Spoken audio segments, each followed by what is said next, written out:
All right. Let's see. Hi. Oh, it's happening. Hi, everybody. So we're this is I guess the Project 3 video. Hi, how's everything? We're not actually streaming right now. I'm just recording. No, it's okay. We're just recording. No, I'll put it in. Here we go. Okay.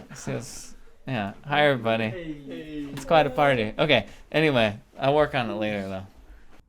Hiya. Welcome to Bear Maps. So this is a fairly new project for 61B. This is version 2.0 of the original Bear Maps, which was created in the spring of 2016 by former TA Alan Yao.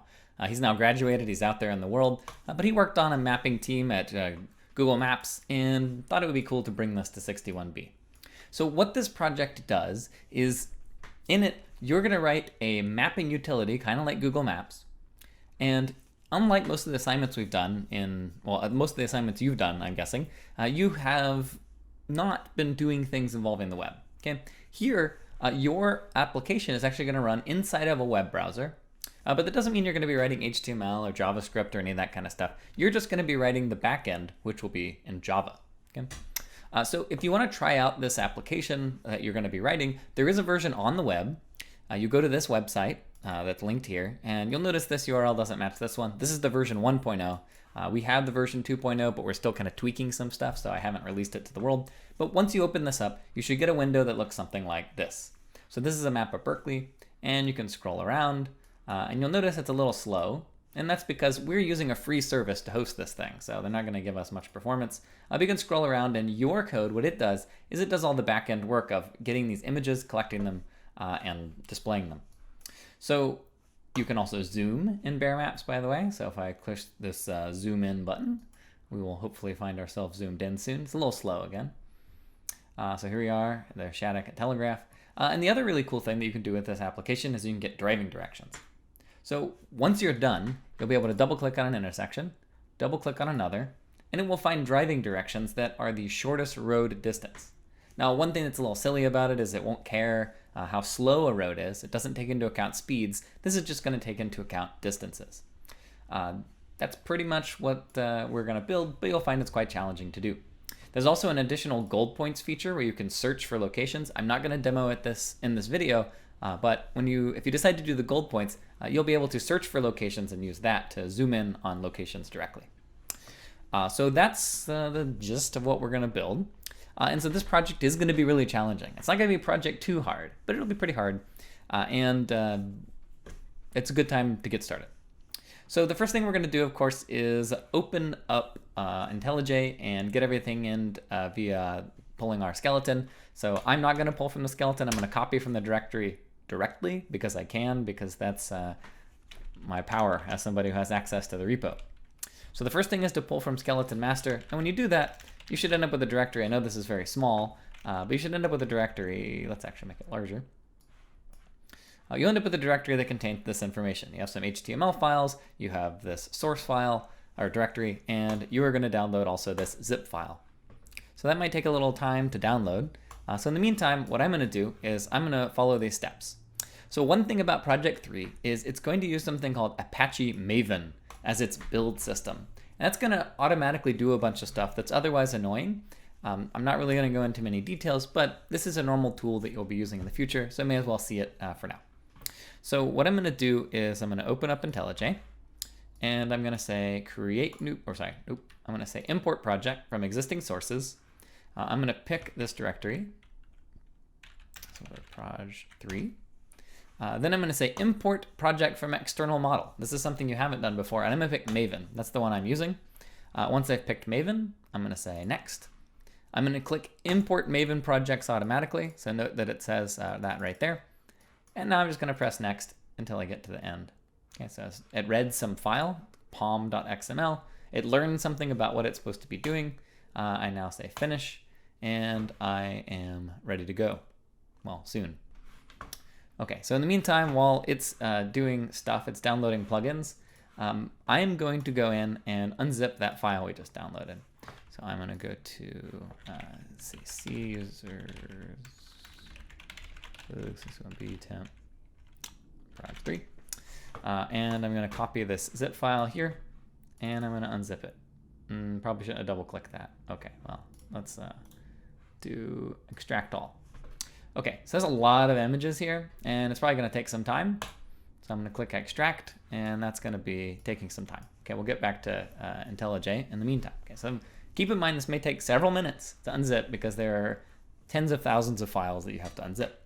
Okay, so what I'm going to do next is I am going to go back to IntelliJ.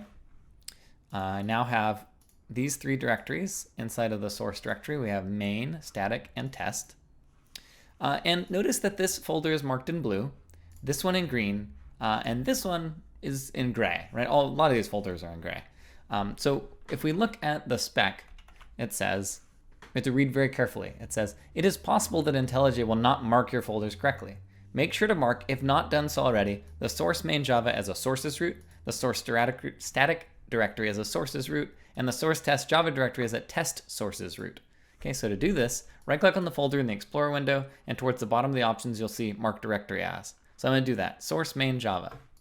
Okay, source main Java. Is this marked as something? Yes. I can tell because of the blue color, but if you go to the Mark Directory As, we can see it's already marked as a sources root. Now, on my computer at least, you may have a different experience. I don't quite know why this happens, but it says that we also need to make sure that source static is a sources root. So I'm going to do that. So I'm going to do mark directory as sources root. Okay, and you'll see that now turns blue. And then test Java. Java is a test sources root. Okay, so that's good. Source test Java is a test sources root. I can tell that because it's green, but you can also do mark directory as, and you can see it's a test sources root. So that's actually super important. You have to do those 3 things. I know it's weird and obscure and you don't like it. That's how it is. The POM file and what Maven's supposed to do is do that automatically, but for some reason it seems to not do so sometimes. We do not add the course library, and because otherwise bad things can happen. Okay, so next up we'll go to map server. And I'll go through some of this code in a future video, but this is just to get you things compiling and to give you a sense of what's going on.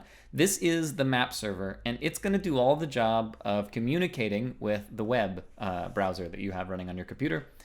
So if I go to run, and then I say run map server, okay, so now it's running, and you'll see some mysterious message appear here. There's a bunch of stuff about Spark and Jetty server, web server, something. And what that means is that if we actually go into our browser and we do localhost, and I'll show you from the spec. So localhost 4567. So I'll copy and paste that. I go to localhost 4567 and I get map.html. So now this is running locally. You'll notice this website is really different than a normal URL. This one is grigomaps.com. This one says localhost, and that's because this is running on our own computer. You may get an error that says file not found if you do localhost 4567. To fix that, you should make sure that you've marked all these things as sources root, and test sources root. And once you've done those 3 things, this is the one that actually matters, then it should work fine. Now, if for some reason it still doesn't work fine, what you can do instead is manually go here, open up map, and you can say here, open in browser. We recommend Chrome. In that case, you'll get a different looking URL, but it's the same idea, okay? Now, we'll notice that this version of Bear Maps is not very interesting. It just has rastering, and it's waiting and waiting and waiting. And the reason it's waiting is because you have not yet implemented the code. So at this point, there's nothing displayed, and what your program is going to do is fill in the blanks so that this thing happily completes. So that's basically it as far as getting things started. So I guess we'll check on our zip file, see if it's done. And we see that here indeed we have P3 images, and there's image. So one thing that's really important to match what we expect is, where did I put the spec? One of the things that's really important is that you need to make sure that your images are in the appropriate file. So it needs to be in a file called image, or a directory called image. So I'm going to go through here and do cut. Actually, I'm going to do it with the old-fashioned way. I'll do cut and then paste. Okay, so it needs to be in a folder called image, otherwise things won't work. And we can look in some of these image files, and I'll go through that in a future video, but this is where all the mapping data is going to come from, and that's what we'll ultimately need. So at that point, you're all set up and ready to go. You can check out the next video, or you can read the spec and never watch that other video, but that's everything you need to get started. Now, if you're somebody who really doesn't want to use IntelliJ, we have additional instructions. I'm not going to go through those because I think IntelliJ will make your life a lot easier for this project. But again, if you're somebody that prefers some other workflow, here's a description of how you can do things from the terminal. But I really don't recommend it. The debugger will be incredibly helpful in this project. Okay, so that's getting started. So in the next video, I'll talk about how to actually start approaching the problems of the assignment.